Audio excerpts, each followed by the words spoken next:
મંગલમૂર્તિ મહાપ્રભુ શ્રી સહજાનંદ સુખરૂપ ભક્તિ ધર્મ સુત શ્રી હરિ સમરું સદાય અનુપ. બોલો સ્વામિનારાયણ ભગવાનની જય. વાલા ભક્તજનો, જય સ્વામિનારાયણ. સદ્ગુરુ નિષ્કુળાનંદ સ્વામીએ ભક્ત ચિંતામણીમાં સાંખ્યયોગી ભક્તોના નામ લખ્યા. વીરો દેવો માન ગુમાનજી, કમો કાજુ નાથુજી કાનજી, લાધોજી નાનજી નારાયણ, એહ ક્ષત્રિ પ્રભુ પરાયણ. એમાં ગુમાનજી ભગત એમના પ્રસંગો આપણે વિસ્તારથી કહ્યા. એ સાધુ થયા વાસુદેવ ચરણદાસ સ્વામી, એમણે ગ્રંથ બનાવ્યો. એ ગ્રંથને આધારે પણ મહારાજના ધ્યાન લીલા એના પ્રસંગો કહ્યા. એ ગુમાનજી ભગત એમના ચરણોમાં વંદન કરી ને હવે આગળના ભક્ત કમો કાજુ નાથુજી કાનજી, આ કમા ભક્ત એ મહારાજના પાર્ષદ હતા. એમનું નામ પાર્ષદ તરીકે સંતોએ પ્રસંગોપાત લખેલું છે. મહારાજે અમદાવાદમાં મંદિર બાંધ્યું. આનંદાનંદ સ્વામીને એ સેવા સોંપી. મંદિરનું કામ ચાલતું હતું. પછી નરનારાયણ દેવની મૂર્તિ લેવા માટે સંતોને મોકલા. એમાં નિષ્કામાનંદ સ્વામી, જુક્તાનંદ સ્વામી, મુકુંદાનંદ સ્વામી ને પ્રભાનંદ સ્વામી, આ ચાર સંતોની સાથે કમા ભગતને પણ મહારાજે મોકલેલા. અને આ નરનારાયણ દેવની મૂર્તિ લેવા રાજસ્થાન ગયેલા. એમાં કમા ભગત સાથે હતા અને મહારાજની એમણે આ સેવા કરેલી. માધવદાસ સ્વામીએ એમના ગ્રંથમાં એવું લખ્યું છે, કમા ભક્તને તે કઈ વાર દીધા વસ્ત્ર પ્રસાદી હાર. મહારાજે રાજી થઈને ઘણી વખત આ કમા ભગતને મહારાજે વસ્ત્ર હાર વગેરે આપેલા. ત્યાર પછી નાથુજી, કાનજી, લાધોજી, નાનજી, નારાયણ, આ બધા ક્ષત્રિય ભક્તો પાર્ષદ તરીકે એમના નામ આવે છે. અને મહારાજે રાજી થઈ એમને વસ્ત્ર વગેરે આપ્યા હોય એમનો પણ સંતોએ ઉલ્લેખ કરેલો છે. પણ એમના વિસ્તારથી કોઈ પ્રસંગો મળતા નથી. નિષ્કુળાનંદ સ્વામીએ એમના નામ લખ્યા છે આ સાંખ્યયોગી ભક્ત મહારાજના આ પાર્ષદોના. એટલે મહારાજની એમણે ખૂબ સેવા કરી હશે. પણ આપણને એમના પ્રસંગો એ ઉપલબ્ધ નથી થયા. જો થશે તો એમને આપણે યાદ કરી એ પ્રસંગોને કહેશું. પણ આ મહારાજના સાંખ્યયોગી પાર્ષદો ભક્તો એમના ચરણોમાં આપણે કોટી કોટી વંદન કરીએ. ત્યાર પછીની કડીમાં નિષ્કુળાનંદ સ્વામીએ આગળના ભક્તને યાદ કર્યા છે. ભક્ત મૂળજી જાતિ લુવાણો, સદા સખાએ શ્યામ ના જાણો. એહ આદિ સાંખ્ય યોગી કહીએ, છે અપાર પાર કેમ લઈએ. કે ભક્ત મૂળજી એ જ્ઞાતિએ લુહાણા હતા. એ મહારાજના સાંખ્ય યોગી પાર્ષદ ભક્ત હતા. એમનું નામ લખીને પછી સ્વામી કે છે અપાર પાર કેમ લઈએ. આવા તો મહારાજના સાંખ્ય યોગી ઘણા પાર્ષદો ભક્તો હતા. એમાં આ મૂળજી ભક્તને સ્વામીએ યાદ કર્યા છે. આ મૂળજી ભગત એ શેરગઢ ગામના હતા. નિષ્કુળાનંદ સ્વામીએ ભક્ત ચિંતામણીમાં 128મા પ્રકરણમાં આ મૂળજી ભગતનો પ્રસંગ લખેલો છે. પરચા પ્રકરણમાં ભક્ત એક અનુપમ જાણો, નામ મૂળજી જાતિ લુવાણો. હતો જન્માંતરે જીવ સારો, સત્ય ધર્મ લાગતો તે સારો.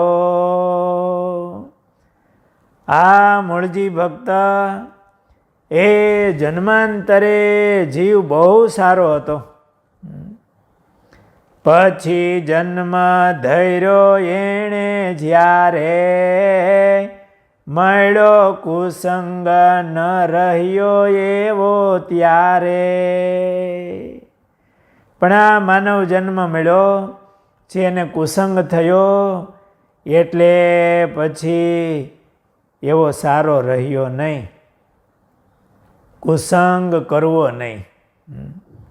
આપણા સારા સંસ્કારો હોય, અનેક જન્મના કોઈ સારા પુણ્ય કર્મો, જીવ સારો હોય, પણ જો કુસંગ મળી જાય ને તો એ બધું માથે ધૂળ પડી જાય. કુસંગનું બહુ ધ્યાન રાખવું. નિષ્કુળાનંદ સ્વામીએ એમના કાવ્યની અંદર પણ કુસંગમાં બહુ સાવધાની આપી છે. વાયવો મોલ સારો ત્યાં લગી, નાયવો કુસંગીની વડજમાં. જ્યાં સુધી ખડમાં એ ગરાઈ ન ગયો હોય, મોલ સારો હોય પણ ખડ જાજુ થઈ જાય તો શું થાય. એમ જીવ સારો હોય પણ કુસંગનો યોગ થાય તો સારાપણું રહે નહીં. માટે કુસંગથી છેટે રહેવું. પછી એ કુસંગ કોઈ પુસ્તકનો પણ હોય, કોઈ વ્યક્તિનો પણ હોય, એનાથી છેટે રહેવું. સત્શાસ્ત્રનું સેવન કરવું. સારા ભગવાનના ભક્તનો યોગ રાખવો. પણ કુસંગ ક્યારેય કરવો નહીં. મહારાજે વચનામૃતમાં પણ એમની સાવધાની મહારાજે આપી છે. આ જન્માંતરે જીવ બહુ સારો આ મૂળજી ભક્તનો, પણ એને એવો કુસંગ લાગ્યો એટલે સારાપણું રહ્યું નહીં. આ એમનું ગામ શેરગઢ હતું. પૂર્વના મુક્ત હતા મૂળજીભાઈ, પણ સંગ દોષથી ચોરી લૂંટફાટ વગેરે કરતા થયા.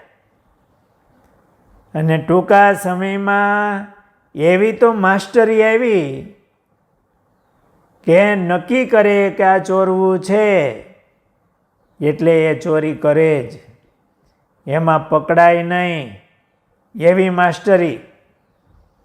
એમાં કોઈ પશુઓ ચોરવાના હોય તો એમની ચોરી કરે, પણ પકડાય નહીં. પશુના રૂપરંગ પણ બદલાવી નાખે, એની ઓળખાણ ન થાય એવા એ ચોરના અઠંગ સરદાર એની આમ નામ મીંડું પંકાવા, લૂંટફાટ કરે.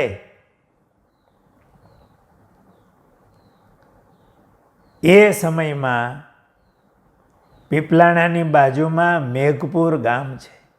આ મેઘપુરમાં મહારાજે ઘણી લીલાઓ કરી છે. મહારાજે ત્યાં 6 મહિનાની બ્રાહ્મણોની ચોરાસી કરી, બ્રાહ્મણોને જમાડ્યા. એ આંબલીઓ નીચે આજે પણ એ પ્રસાદીની આંબલીઓ હજી 2-3 આંબલીઓ છે. વાવ છે, વાવને કાંઠે આંબલીઓ છે. જગ્યા ગામના પાદરમાં મહારાજને એ જગ્યા બહુ સારી એકાંતની લાગી અને ત્યાં 6 મહિના સુધી બ્રાહ્મણોની ચોરાસી કરાવી. અને ધોન, કીર્તન, સત્શાસ્ત્રોના પાઠ, મંત્ર જાપ વગેરે થાય. ભક્તો આવે એને મહારાજ વાતો કરે અને મહારાજે 6 મહિના સુધી અહીંયા લીલા કરી છે. એ જ્યારે બ્રહ્મચોરાસી ચાલતી ત્યારે આ મૂળજી એમને એમ થયું કે સ્વામિનારાયણ ભગવાન આ બ્રહ્મચોરાસી કરાવે છે, એના ભક્તોના સારા સારા ઘોડા એવા હોય છે, તો મારે એ ઘોડાની ચોરી કરવી. અને આ મૂળજી ત્યાં મેઘપુર આવ્યા, સૌની ભેળા ગોઠવાઈ ગયા. ચોરને બધું આવડે, સારા ભગત હોતે બની જાય, બધાની ભેળા આમ રહી જાય, મોટા ભગત જાણે. અથવા તો ગામમાં એવી રીતે એ રોકાણા હશે. દિવસે બરોબર જોયું ઘોડા ઘણા છે, એમાં ચોરવો કયો ઘોડો એ એકદમ સારામાં સારો ઘોડો હશે એ નજરમાં લીધો કે આજે રાત્રે ચોરી કરવી છે. સમય જોઈ બધા સૂતા. મધ્યરાત્રિએ આ ચોરના મવડી એવા મૂળજી એ ઘોડશાળમાં આવ્યા. પણ જ્યાં ઘોડો ચોરવા જાય ત્યાં એમને સ્વામિનારાયણ ભગવાન એ ઘોડાને એમ નીરતા હોય એવા દર્શન થયા. એમણે જોયું કે અહીંયા તો હજુ જાગે છે. વળી પાછા 1-2 કલાક જઈને પાછું આમ જુએ. વળી પાછા મહારાજને એમને દીઠા. એક રાત્રિ ગઈ. બીજી રાત્રિએ જેમ જોબન પગી ડભાણમાં માણકી ચોરવા આવ્યા હતા અને નિષ્કુળાનંદ સ્વામીએ લખ્યું કે 3 દિવસ ને 3 રાત્રિ નયણે નિદ્રા નવ કરી, ઘોડે ઘોડે દીઠા હરી. એમ અહીંયા મૂળજીને પણ મહારાજ દેખાણા. ભગવાન બહુ દયાળુ છે. આ પૂર્વનો બહુ સારો આત્મા હતો, પણ કુસંગે કરીને આ એ લૂંટફાટ અને ચોરી કરનારો થયો હતો. ભગવાન દયાળુ છે, એના આત્માને જગાડવો હશે. એમને દર્શન થયા. વળી બીજી રાત્રિએ એમણે ઘોડશાળમાં આવી અને જુએ ત્યાં વળી પાછા મહારાજના દર્શન થાય. કોઈ ઘોડાને મહારાજ આમ ખરેડો કરતા હોય એવા જોયા. ત્રીજી રાત્રિ વળી છેલ્લા પ્રહરમાં આવ્યો, પણ એમને મહારાજના દર્શન થયા. મનમાં થયું કે હું આમાં તો ન ફાવ્યો, પણ સંઘમાંથી એકાદું પોટલું તો ચોરી જાઓ. એમાં વહેલી સવારે કોઈ સંઘ બહારથી ચાલતા ચાલતા આવ્યો. વહેલી 3 વાગ્યા, રાત્રિના 3 વાગ્યા હશે. યાત્રાળુઓ થાકીને આવ્યા હોય એટલે એમના પોટલા મૂકી, ઝાડવા નીચે પોટલા મૂકી અને આમ સૂતા હોય. થાકીને આવ્યા હોય એટલે ઊંઘ પણ ઘાટી આવે. મનમાં થયું કે આ પોટલા બેગ ચોરી જાઉં ને મારો ફેરો લેખે લાગે. એ પોટલા ચોરવા માટે આમ ધીમે રહીને આવ્યા. ત્યાં તો પોટલા પાસે સ્વામિનારાયણ ભગવાનને બેઠેલા જોયા. દિવસે એમણે દર્શન કર્યા હોય, કારણ કે બધાની ભેગા પડી ગયા હોય, ખ્યાલય ન આવે. મહારાજને એમણે બેઠેલા જોયા. મનમાં થયું કે જ્યાં મારે ગુના છૂટવા જોઈએ, માફી માગવી જોઈએ, ત્યાં હું ગુના કરવા માટે આવ્યો છું. એને ઉતારે ગયો મૂળજી. આ બાજુ સવારમાં મહારાજ સ્નાનાદિક ક્રિયા કરી, નિત્ય કર્મ કરી, અને મહારાજ જ્યાં બ્રહ્મચોરાસી ચાલતી હતી ત્યાં મહારાજ પધાર્યા. ટોલિયા ઉપર મહારાજ બિરાજમાન થયા છે. સંતો, ભક્તો, બ્રાહ્મણો ત્યાં બેઠા હતા, સભા થઈ હતી. અને એ વખતે આ મૂળજી એ આવી અને ભગવાન સ્વામિનારાયણના ચરણમાં લાકડીની જેમ પડ્યા. બે હાથ જોડી, આંખમાં આંસુડા લાવી, ગદગદ થઈ અને પ્રાર્થના કરવી છે, પણ બોલાતું નથી. મહારાજે કીધું, કેમ?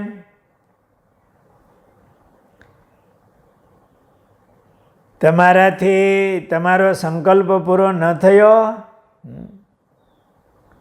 તમે ચોરી ન કરી શક્યા? મહારાજે અંતર્યામી પણ એમને વાત કરી, પ્રભુ હું ગુનેગાર છું, મારા ગુના માફ કરો, મને તમારે શરણે લ્યો. પૂર્વનો એ મુમુક્ષુ આત્મા તો હતો જ. મને તમારો ભક્ત બનાવો, તમારે શરણે લ્યો. એટલે મહારાજે કીધું કે અમે વર્તમાન ધરાવશું, પણ તમે વર્તમાન પાળી નહીં શકો.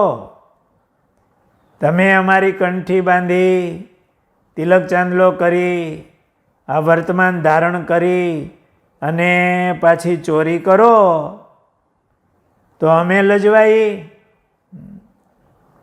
અરે પ્રભુ, તમે અધમ ઉદાહરણ છો, પતિત પાવન છો.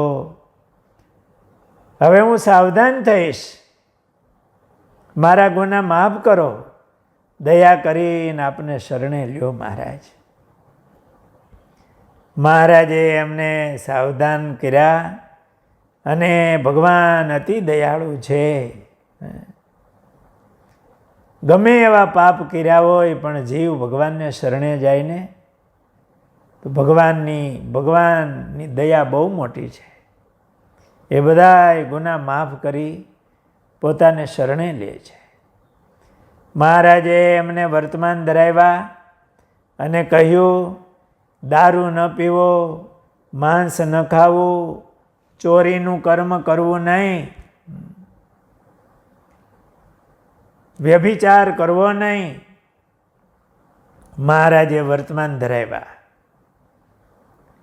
એ મૂળજી ભક્ત મહારાજને શરણે થયા. એટલું જ નહીં, મહારાજના પાર્ષદ થયા, મહારાજની સેવામાં રહ્યા. આ મૂળજી ભગત અને મહારાજના એકાંતિક ભક્ત થયા. પણ સ્વભાવ હતો ને ચોરી કરવાનો, એટલે આમ નજર સામે કંઈ દેખાય તો પૂર્વનો આમ સંસ્કાર થોડોક જાગી જાય. એમનાથી પાછી એક ભૂલ થઈ, પણ એ પ્રસંગને આપણે આવતીકાલે લેશું. આ મૂળજી મહારાજના એકાંતિક ભક્ત હતા. એક લૂંટારામાંથી એ ભગવાનના સમાધિનિષ્ઠ ભક્ત બન્યા. જેમ પૂર્વે એકદમ લૂંટારા વાલિયાજી, વાલિયો લૂંટારો, એ નારદજીના યોગમાં આવ્યા તો ભગવાનના એવા મહાન ઋષિ બન્યા વાલ્મીકીજી. કોઈ જીવ જાગી જાય, ભગવાનને શરણે આવે, ભગવાન એમના બધા ગુના માફ કરીને પોતાને શરણે લેતા હોય છે. અને મહાન ભક્ત બનતા હોય છે. એ આ મૂળજી એ લૂંટારા હતા, ચોરી કરવામાં અઠંગ હતા. જેવો વેગ એમનો ચોરી કરવામાં હતો ને, એ જ વેગથી એ ભગવાનના ભક્ત બન્યા. તો મહાન ભક્ત બન્યા ભગવાનના, જેમનું નિષ્કુળાનંદ સ્વામી ભક્ત ચિંતામણીમાં નામ લખે. વાલા ભક્તજનો, આપણા જીવમાં પણ એવું બળ મેળવવું કે આને આ દેહે આપણે મુક્ત થવું છે, ભગવાનમાં એવી પ્રીતિ કરવી છે, ભગવાનના આજ્ઞાપાલક ભક્ત બનવું છે. આ જીવ બહુ બળ્યો છે. જો એમને સારો સંગ થાય અને સંકલ્પ કરે તો કાળા માથાવાળો માનવી એ શું ન કરી શકે? માટે આવા ભગવાનના ભક્તોના આખ્યાન પ્રસંગો સાંભળી આપણા જીવનમાં કંઈ ખામી રહેતી હોય તો એ ખામીને ટાળવી અને મહારાજ રાજી થાય એવું જીવન બનાવવું. આ મૂળજી ભક્ત, એમનું નામ નિષ્કુળાનંદ સ્વામીએ ભક્ત ચિંતામણીમાં લખ્યું અને એમનો પરચો પણ સ્વામીએ પરચા પ્રકરણમાં લખ્યો છે. એમના આગળના પ્રસંગો આપણે આવતીકાલે લેશું. સહજાનંદ સ્વામી મહારાજની જય.